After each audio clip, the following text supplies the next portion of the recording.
Hola, te doy la bienvenida a nuestra cuarta clase. Acá vas a aprender cómo y el porqué de la importancia de hacer contratos con tus clientes y tus proveedores.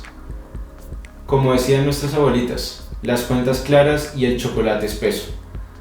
Que la emoción de haber cerrado un negocio y haber apretado las manos de ese cliente o ese proveedor no te haga perder de foco la importancia de dejar por escrito las condiciones que ustedes acordaron. Puede ser que el día de mañana ocurra algún problema y alguna de las partes no se acuerde o tergiverse lo que se había acordado y por ende que no se pueda llegar a una solución de manera eficiente. Y me preguntarás, Camilo, pero entonces la única forma siempre es hacer un contrato por escrito, como los conocemos, de letra chiquita y con un montón de hojas que es necesario firmar, y no necesariamente. Un contrato es un acuerdo de voluntades y puede ser verbal o puede ser escrito. Cuando es escrito es porque la ley nos lo exige, nos exige que haya una formalidad. Por ejemplo, cuando vas a comprar un inmueble, una casa, tienes que hacer el contrato de compra-venta por escrito, y no solo por escrito, sino llevarlo a una escritura pública ante una notaría. Pero estas son solo excepciones. La gran mayoría de los contratos no son solemnes, sino meramente consensuales. En la medida en que haya una oferta, una aceptación, hay consenso y por ende se forma el contrato. Te pongo un ejemplo. Le digo a mi amigo Juan, te vendo este Apple Watch, te lo vendo en $50. Y Juan me dice, sí, acepto. Te pago esos $50 mañana que los tengo en efectivo en mi casa. En ese momento estamos ante un contrato que no es solemne y por ende ha surgido a la vida ese contrato. Es ley para las partes, se tiene que cumplir. Pero no obstante, como lo hablábamos anteriormente, puede ser riesgoso y que el día de mañana Juan me diga, pero tú me dijiste que valía $40 y ya sabemos que valía $50 y pueden empezar a haber una serie de problemas. Ahora, resulta que no siempre es necesario acudir a la figura del contrato escrito tradicional de miles de páginas y de letra chiquita o en su defecto al contrato verbal.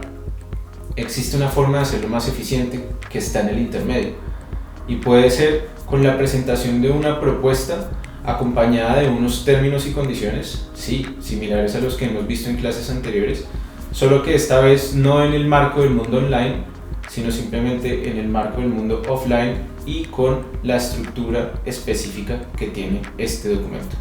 Por ejemplo, este tipo de vinculación es el que usamos nosotros en Fibra Legal. Siempre le pasamos una propuesta acompañada de unos términos y condiciones en una de las últimas slides a nuestros clientes e incluyendo un link que lleva ya a los términos y condiciones de nuestra página web para meterle un poco más de carne a cómo vamos a regular esa relación. Y como tú ya sabes, acá estamos ante un contrato de adhesión.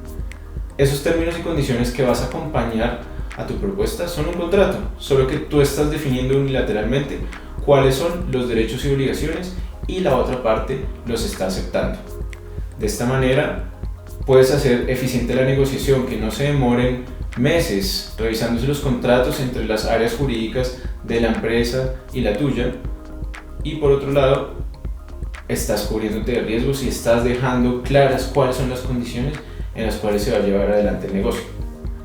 No obstante, las Big Corporations pueden hacer la cara de nuestro amigo que estás viendo en nuestra ayuda visual y no sentirse muy cómodas. Por lo general, si llegan a ver unos términos y condiciones en la propuesta del proveedor, ellos van a responder con una orden de compra con sus propios términos y condiciones, en cuyo caso van a prevalecer los de ellos. También, si el tema es bastante importante para ellos, incluso van a preferir hacer un contrato formal, como los que habíamos conversado, esos de la letra chiquita. Y allí es súper importante que te asesores de un profesional en materia legal para que te advierta todos los riesgos y básicamente a qué te estás comprometiendo. Ahora me preguntarás, Camilo, ¿cómo hago para tener un buen contrato y cuál debería ser la columna vertebral que tengan esos documentos? La respuesta es que un buen contrato es aquel que te ahorra problemas a futuro, que trata de prevenir todos los riesgos posibles que se pueden presentar en esa relación.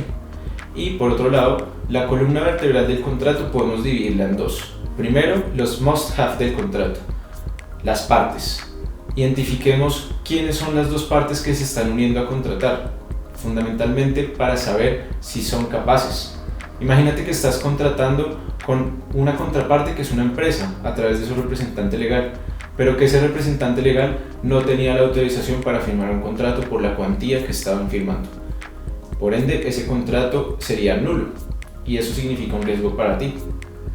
También tiene que pactarse el objeto, es decir, ¿para qué nos estamos reuniendo las partes en esta relación? ¿Qué es lo que vamos a hacer? ¿Para qué nos contrataron? ¿O para qué estamos contratando? Es clave definir un scope claro y hasta dónde van a llegar los servicios o los temas que hemos contratado. La duración, es decir, el plazo, el precio y su forma de pago, muy importante. En qué día se debe erradicar la factura o la cuenta de cobro, cuáles son sus requisitos y demás para evitar rechazos y demoras en el pago, y los derechos y obligaciones que le asisten a cada una de las partes para interpretar en el marco de la ejecución de ese objeto en el cual nos hemos puesto de acuerdo. Por otra parte, los nice to have podrían ser tener unas buenas cláusulas de confidencialidad que protejan no solo a una de las partes, sino a ambas. Te sugiero que no sean restrictivas o que se circunscriban a determinar desde un principio cuál es la información confidencial, porque a lo largo de toda la relación puede intercambiarse muchísima información que tenga esa característica. También cláusulas que regulen quién va a ser el propietario de la propiedad intelectual. Esto es bastante importante, sobre todo en contratos en los cuales tú eres el contratista y por lo general, si no se pacta nada en el contrato, hay una presunción en virtud de la cual los derechos de explotación patrimoniales sobre una obra, si eres un desarrollador de software por ejemplo, van a pasar a ser del contratante. Es clave definir algunas garantías. Esto quizá querrás tú plantearlo cuando estás contratando a alguno de tus proveedores. Garantías de cumplimiento, garantías de seriedad, entre otras. Regular cómo se cederá el contrato a un tercero, en caso de que sea necesario cambiar el proveedor por otro. Lo mejor es que te pidan permiso a ti primero y que lo autorices. ¿Cómo vamos a resolver conflictos? ¿Ante la justicia ordinaria o ante la justicia arbitral? Y por último, ¿cuál será la ley aplicable al contrato? Y cuando ya has definido cuál es esa columna vertebral del contrato y los temas básicos, luego deberías remitirte a definir cuál será la relación jurídica concreta que vas a tener con esta persona. ¿Te acuerdas cuando en clases anteriores te hablaba sobre los diferentes tipos de contratos? Los contratos típicos que están regulados en la ley y los atípicos que no lo están y en los cuales se puede pactar lo que sea básicamente menos algo ilegal.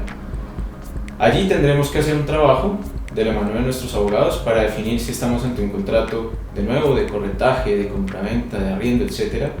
Y definir si es un contrato típico, entonces buscar cuáles serán sus requisitos esenciales para plasmarlos en esa columna vertebral del contrato y por ende que nuestro contrato luego no adolezca de inexistencia por no haber puesto esos requisitos esenciales.